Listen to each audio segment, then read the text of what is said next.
दोस्तों, आज है वर्ल्ड ज्योग्राफी एमसीक्यू सीरीज का 10th डे और आज भी हम देखने वाले हैं वर्ल्ड ज्योग्राफी का एमसीक्यू सीरीज जो कि यूपीएससी का प्रीवियस ईयर क्वेश्चंस होगा।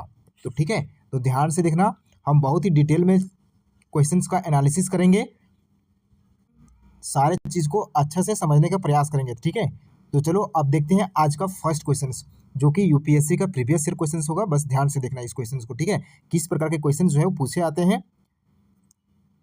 यहाँ से आपको काफ़ी हेल्प मिलेगा। अगर हेल्प मिलेगा तो आप लोग कमेंट में कुछ अच्छे से कमेंट कर सकते हो। ठीक है, यहाँ पे देखो, match list 1 and list 2 and select the correct answer using the codes given below the list.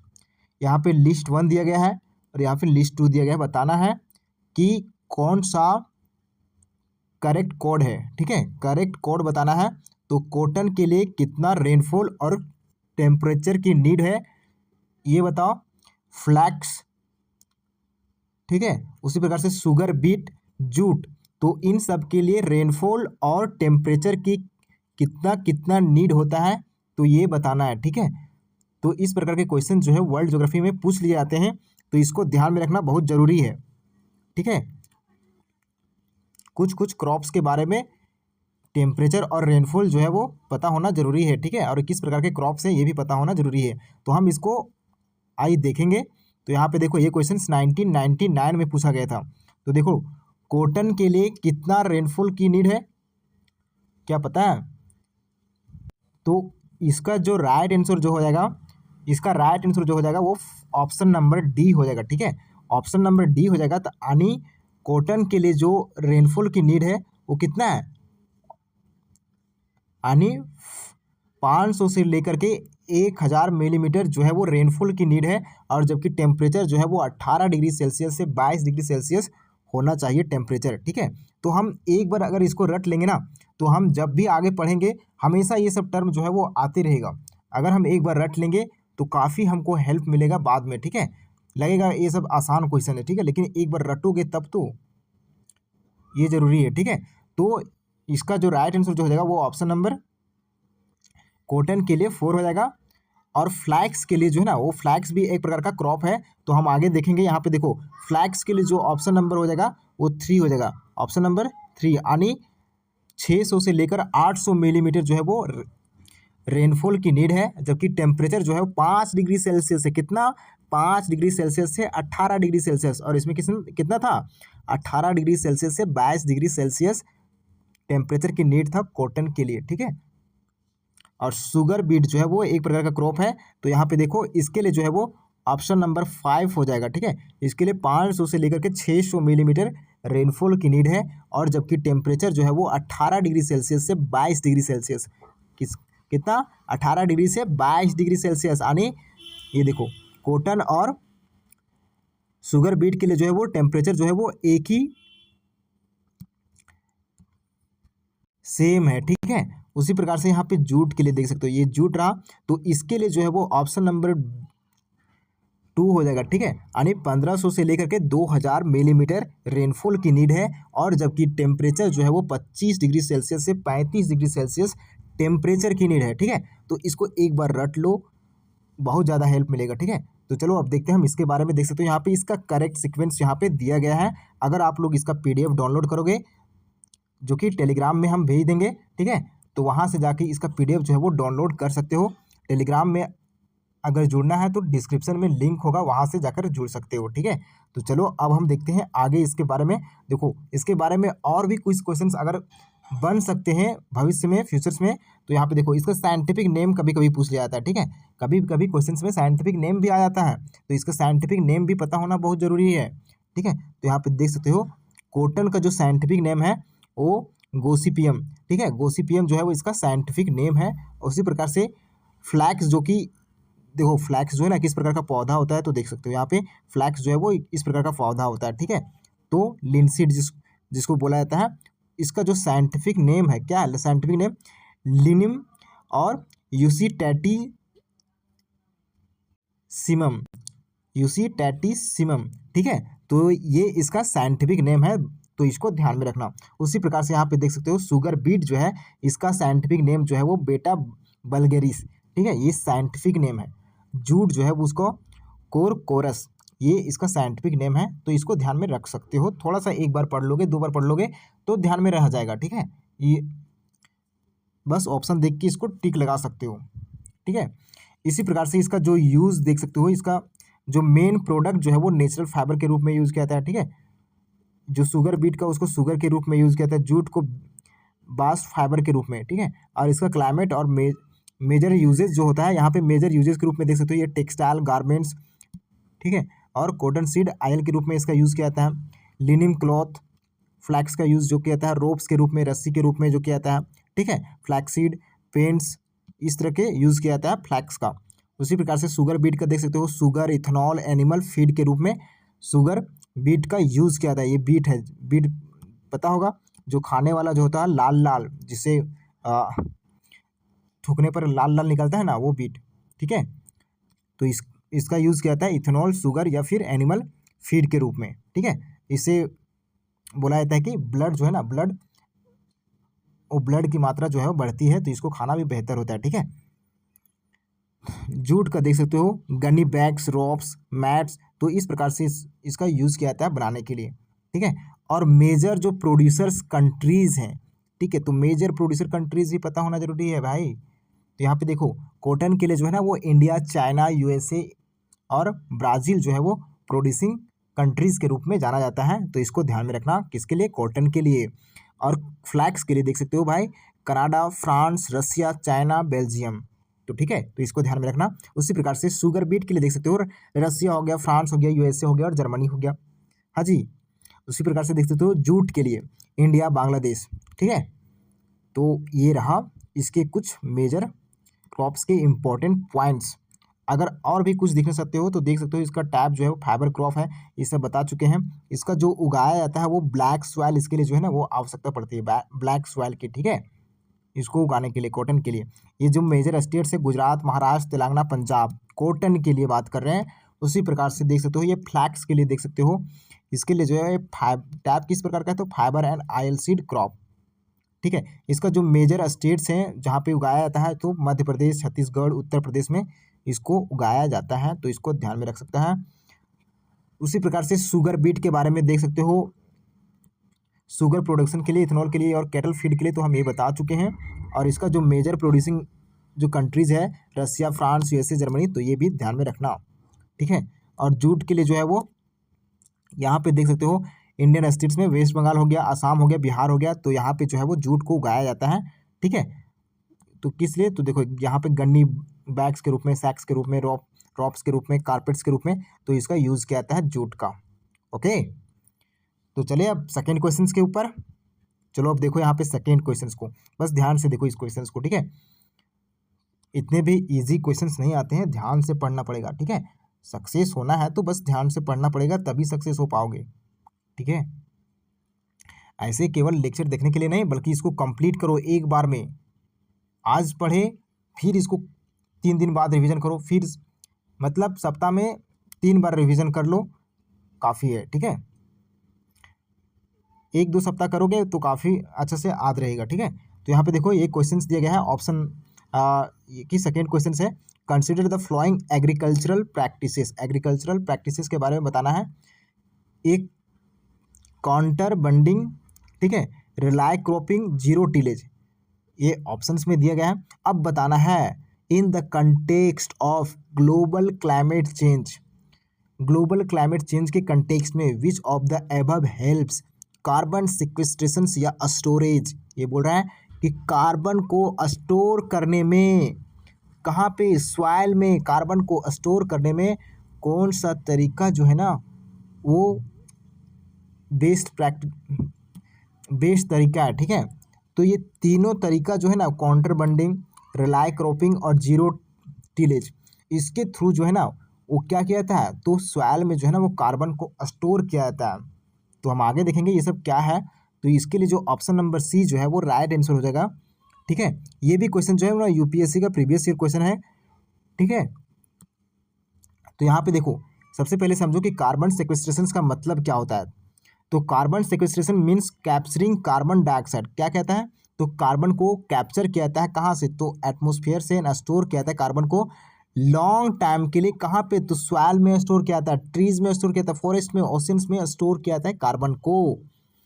देखो यहाँ पे सिंपल भाषा में समझ सकते हो, taking carbon dioxide from air, air से लिया जाता है, keeping it's carbon safely store किया जाता है लॉन्ग टाइम के लिए, उसे हम क्या कहते हैं, कार्बन सेक्वेस्ट्रेशन या फिर कहा जाता है कार्बन स्टोरेज। ठीक है, तो ध्यान में रखना। यहाँ पे देखो जो हमारे ऑप्शंस में दिया गया था काउंटर बंडिंग, ये क्या होता है, तो इसको देख सकते हो यहाँ पे देखो, making a small raised walls, क्या बनाया जाता है, तो making a small raised walls, इस प्रकार से जो है ना वो वाल्स बनाया जाता है across the sloping field water and stop swell erosion.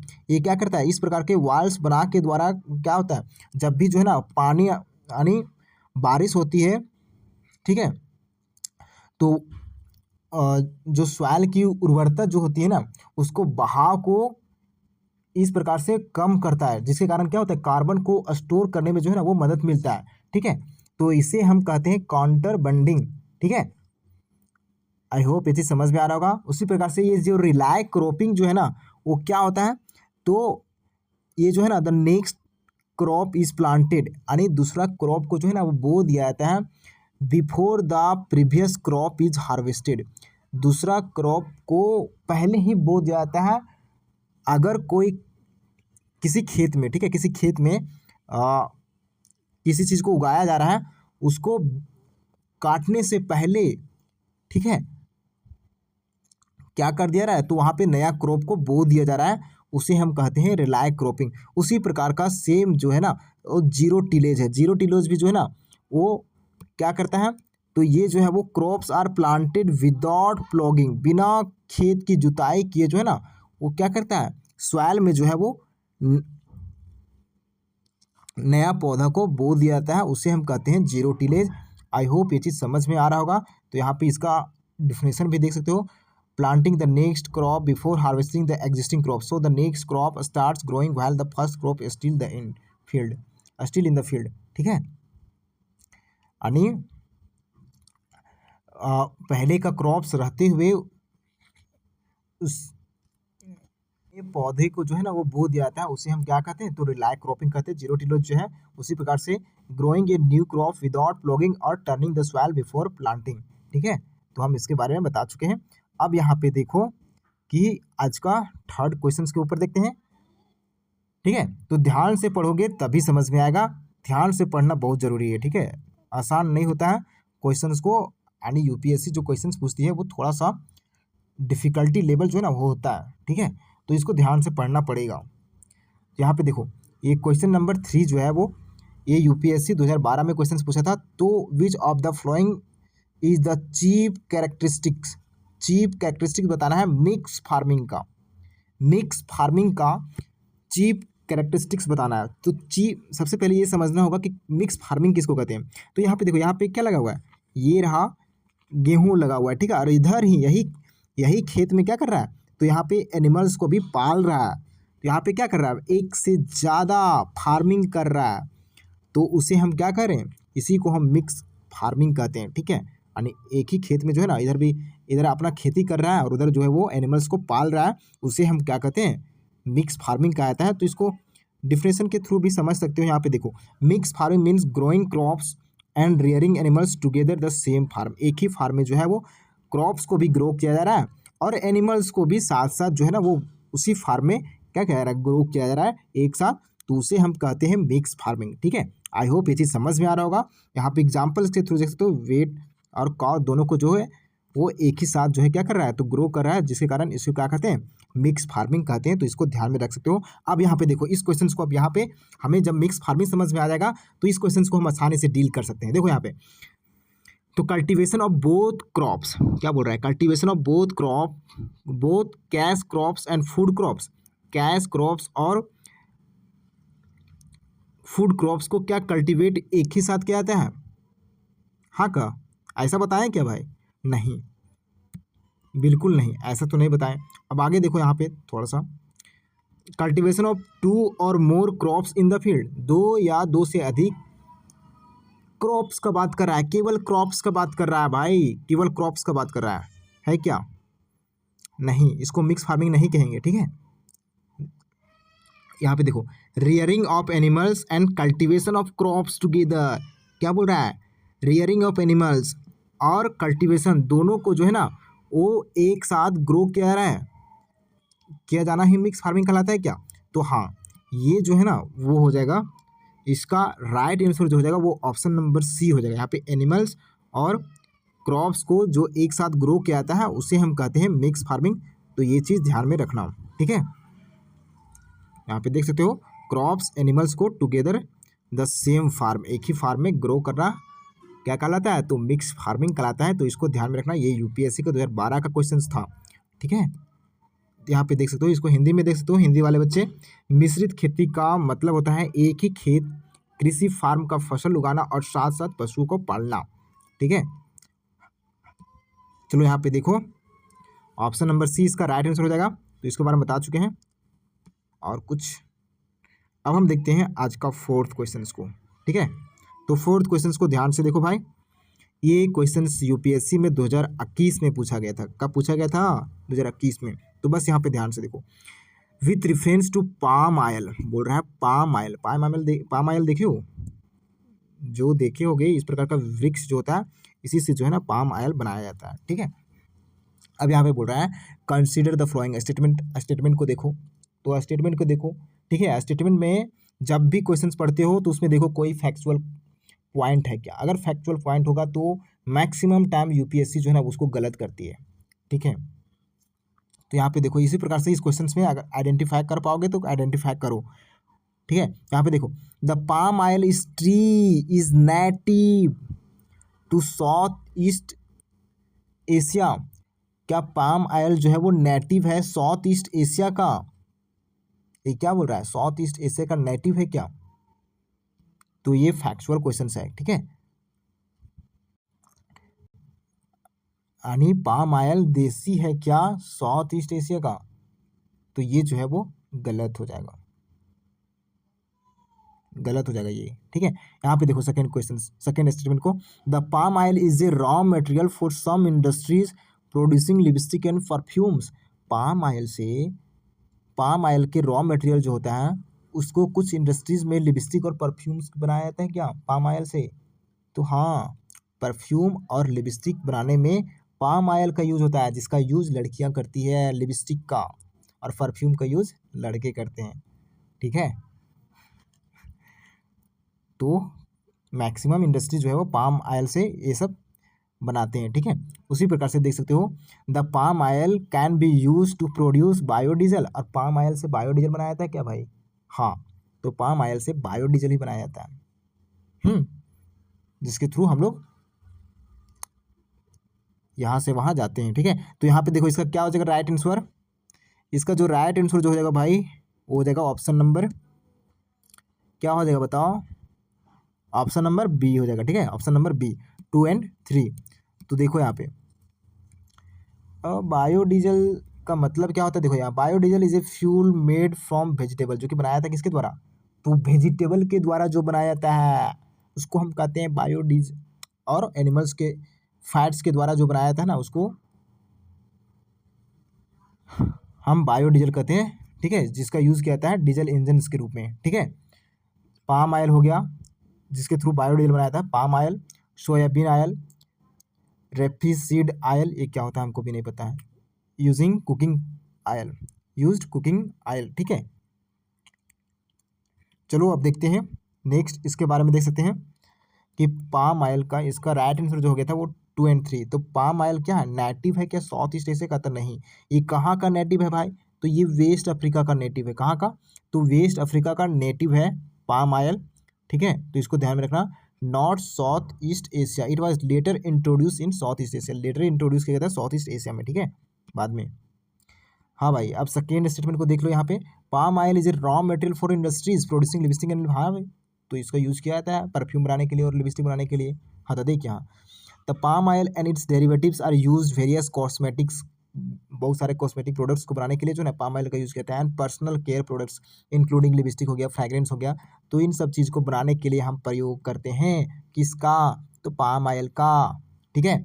इसी प्रकार से यहाँ पे देख सकते हो palm oil can use to produce biodiesel. हाँ जी, पाम ऑयल का यूज किया जाता है प्रोड्यूस बायोडीजल के रूप में प्रोड्यूस करने के लिए। ठीक है, ये रिन्यूएबल फ्यूल एक क्या है, एक रिन्यूएबल फ्यूल है। अब रिन्यूएबल फ्यूल का मतलब क्या होता है बताओ भाई, कमेंट में बताओ इसका मतलब। ठीक है, अब हम देखते हैं नेक्स्ट क्वेश्चन जो कि आज का 5th क्वेश्चन होगा। तो ध्यान से देखो 5th क्वेश्चन को, ये यूपीएससी का 2022 का क्वेश्चन है। बोल रहा है कि the Miyawaki method well non for the. तो मियावाकी मेथड जो है वो किस लिए और जाना जाता है।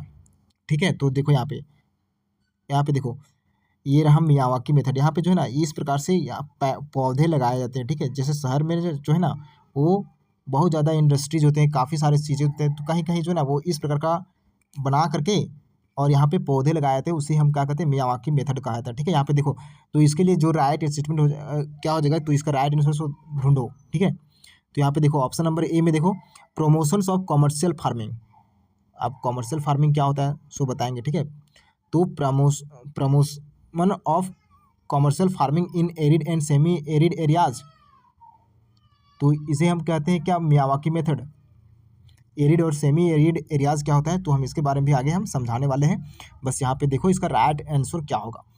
ठीक है, तो ये ऑप्शन नंबर बी देखो, development of gardens using genetically modified flora, ये होगा क्या। तो अभी हम बताएं कि क्रिएशन ऑफ मिनी फॉरेस्ट क्या कहता है, तो मिनी फॉरेस्ट को लगाया जाता है इन अर्बन एरियाज में। ठीक है, शहरी एरियाज में जो है वो मिनी फॉरेस्ट को मियावाकी मेथड के रूप में क्या कहता है, तो लगाया जाता है। तो इसका राइट आंसर जो हो जाएगा वो ऑप्शन नंबर सी हो जाएगा। यहाँ पे देखो ऑप्शन नंबर डी में harvesting wind energy on coastal areas on sea surfaces, तो ये नहीं होगा। ठीक है, ऑप्शन नंबर सी जो है वो इसका राइट आंसर हो जाएगा। तो यहाँ पे देखो मियावाकी मेथड जो है वो is a technique for creating dense native forest in small areas. Small areas में जो है वो फॉरेस्ट लगाया जाता है, नेटिव फॉरेस्ट। ठीक है, स्पेशली कहाँ पे, तो मुख्य रूप से अर्बन एरियाज में। तो इसको जो डेवलप किया गया था ये जापानीज बोटनिस्ट है अकीरा मियावाकी, तो इसके द्वारा इस मेथड को जो है वो डेवलप किया गया था। ठीक है, ऑप्शन नंबर सी इसका राइट आंसर हो जाएगा। ऑप्शन नंबर ए में दिया गया था promotions of commercial farming in arid and semi arid areas, तो इसके बारे में समझ लेते हैं।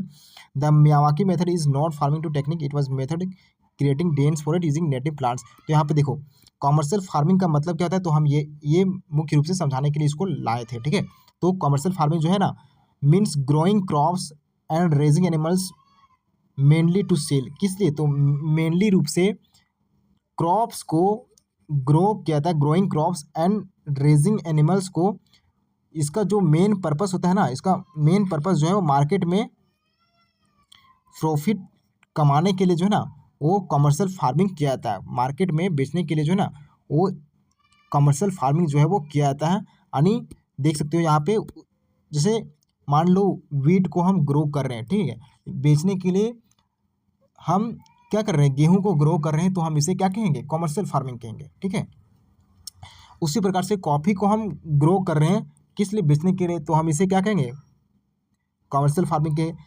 कॉटन को ग्रो कर रहे हैं फॉर टेक्सटाइल इंडस्ट्रीज, डेयरी को, यानी इसका मेन पर्पस जो है ना प्रॉफिट, उसे हम क्या कहते हैं, तो कमर्शियल फार्मिंग कहते हैं। इसी प्रकार से यहाँ पे जो एरिड और सेमी एरिड एरियाज है, तो इसके बारे में देखो, एरिड एरियाज का मतलब होता है a place that is very dry, यानी वैसा प्लेस जो बहुत ड्राई हो, बहुत सूखा हो, and receive very little rainfall, जहाँ पे बहुत कम रेनफॉल जो है ना वो रिसीव होता है, उसे हम कहते हैं एरिड एरियाज। जैसे देख सकते हो थार डेजर्ट ऑफ इंडिया, जो थार डेजर्ट है इंडिया का, उसे हम कहते हैं एरिड एरिया।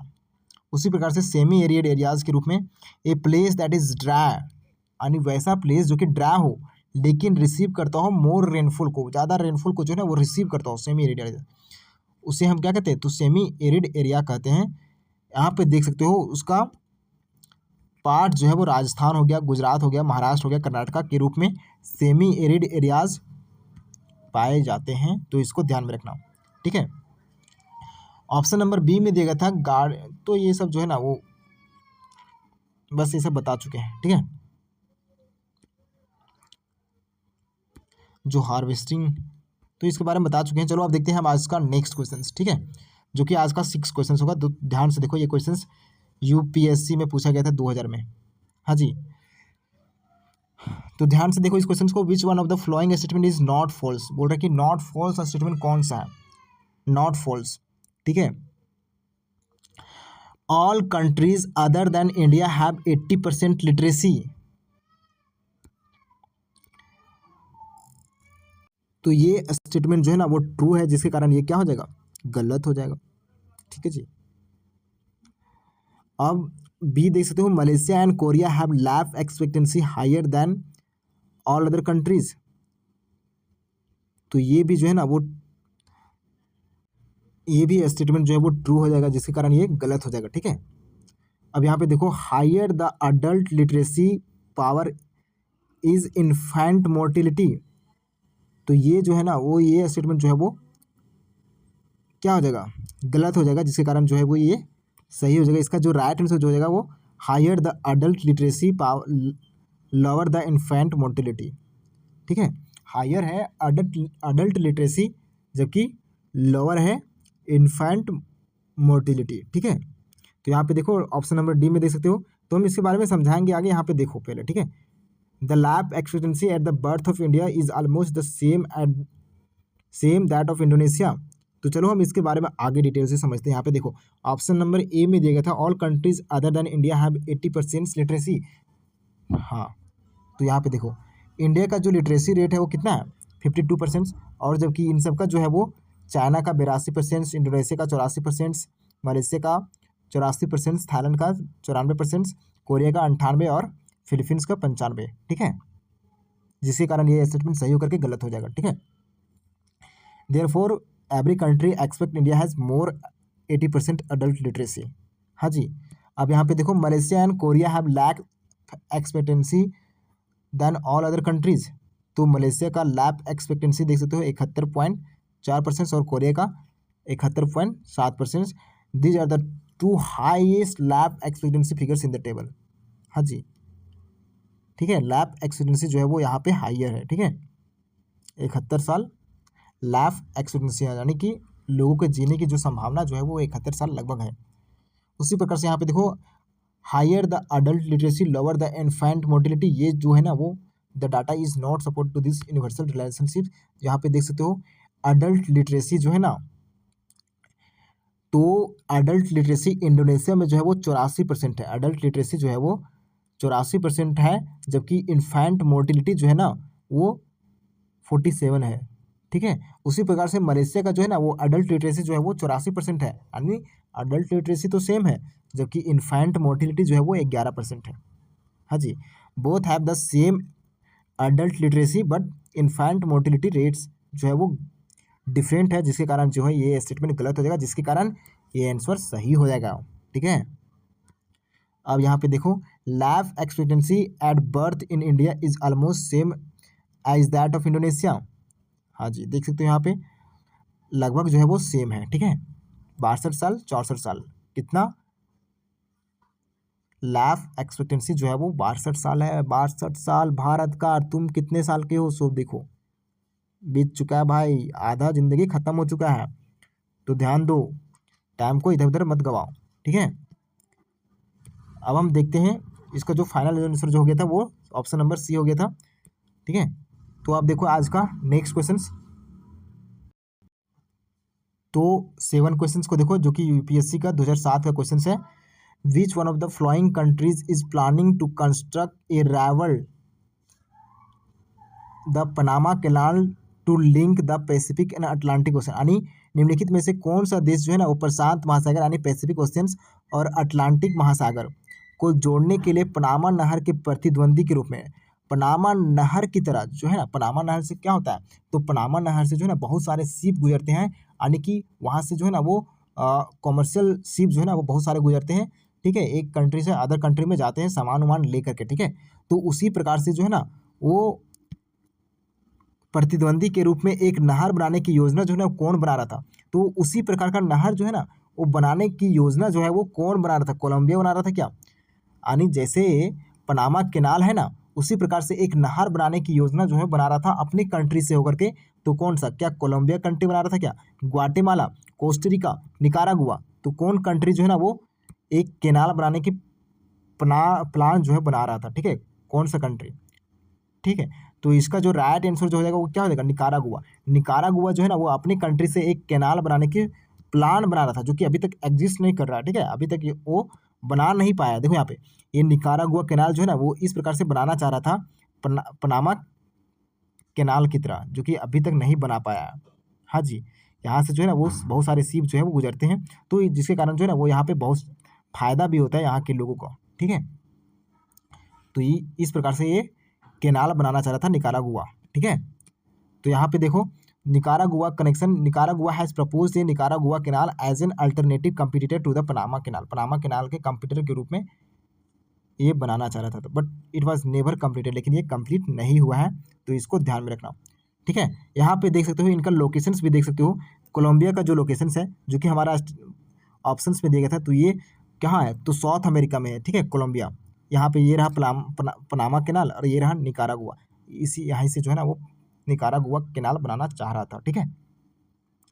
उसी प्रकार से ये जो कोलंबिया है उसका जो कैपिटल है वो क्या हो जाएगा, तो बोगोटा हो जाएगा। इसका कैपिटल क्या हो जाएगा, बोगोटा। कोस्टरिका है, ठीक है, तो सैन जोस जो है ना इसका क्या हो जाएगा, कैपिटल हो गया, तो इसको भी ध्यान में रखना। ये हमारा ऑप्शंस में दिया गया था, ठीक है। ग्वाटेमाला जो है वो, ग्वाटेमाला सिटी जो है ना यहाँ पे ये रहा, इसका कैपिटल हो जाएगा, ठीक है। निकारागुआ जो है वो मानागुआ जो है इसका कैपिटल हो जाएगा। तो इसका लोकेशंस के साथ इसका कैपिटल जो है वो ध्यान में रख सकते हो। अगर चाहिए इसका पीडीएफ तो जाकर के टेलीग्राम में जुड़ जाओ, वहाँ पे हम सारा पीडीएफ भेज देंगे, ठीक है।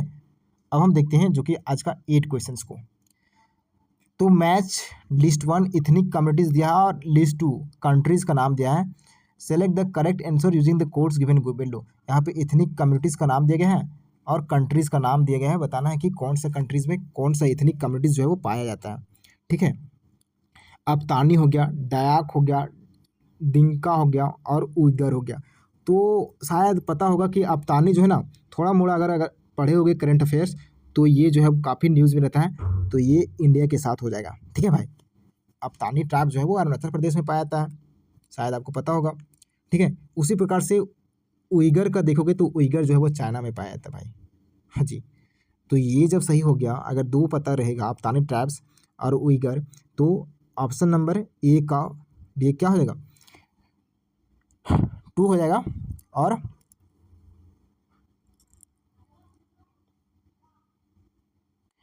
जिसके कारण क्या हो जाएगा, इसका right answer option number A हो जाएगा, ठीक है। यानी अबतानी ट्राइब्स कहाँ पाया जाता है, तो इंडिया में पाया जाता है, और उइगर जो है वो चाइना में पाया जाता है, और ड्याक जो पाया जाता है वो कहाँ पाया जाता है, तो ड्याक जो पाया जाता है वो इंडोनेशिया में पाया जाता है, और दिंका जो पाया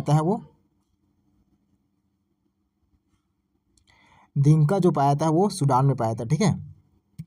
तो यहाँ पे देख सकते हो ये रहा अबतानी ट्राइब्स इंडिया में, ड्याक जो है वो कहाँ पाया जाता है, ड्याक जो है वो इंडोनेशिया में, और दिंका जो है वो सूडान में, और उइगर जो है वो चाइना में, ठीक है। तो इसका ध्यान रख सकते हो। स्टेटमेंट नंबर यानी कोड्स जो ए है वो सही हो जाएगा, ठीक है।